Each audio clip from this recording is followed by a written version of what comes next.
help me visualize how a company going green can make more money on it. So let's think about 4 different levels of eco-advantage, we might call it. Okay. Advantage in the marketplace from environmental thinking.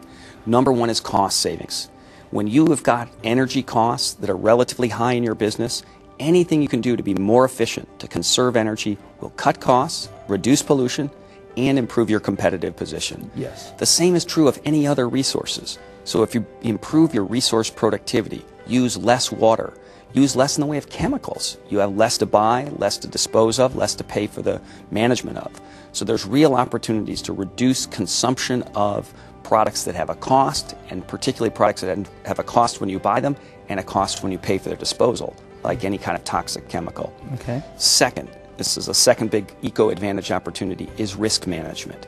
To the extent that you are paying attention to these issues, thoughtfully addressing environmental risks, you don't get caught out the way Martelo did with a whole line of products that become unsellable because they're not meeting environmental standards. Terribly costly. Huge cost. And one of the things we have found is that supply chain auditing is something that a lot of companies are not doing well enough. Okay. So they manage within the 4 corners of their own factory, their own facility, but they are not looking upstream at their supply chain and really looking hard at whether that's being managed well.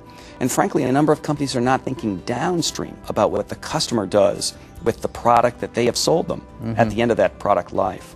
And in a world of extended producer responsibility, where the big companies, the big players are increasingly expected to own and manage the environmental whole value chain, companies that are not looking at supply chain, not looking at end-of-life disposal, are at risk of being caught out.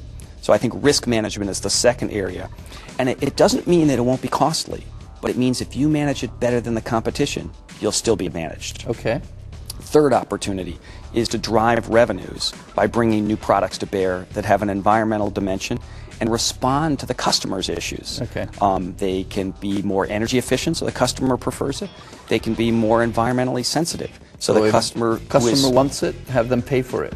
And they increasingly seem willing to pay for it. Okay. So, for example, we're seeing very rapid growth in organic food. Yes. The customer seems willing to pay for this. Organic wine. I can't imagine how that's becoming so popular, but it is. So we've got a whole world out there that seems ready to pay for green that wasn't there before. And finally, fourth eco-advantage opportunity is around branding. There are certain segments of the population that are very environmentally connected.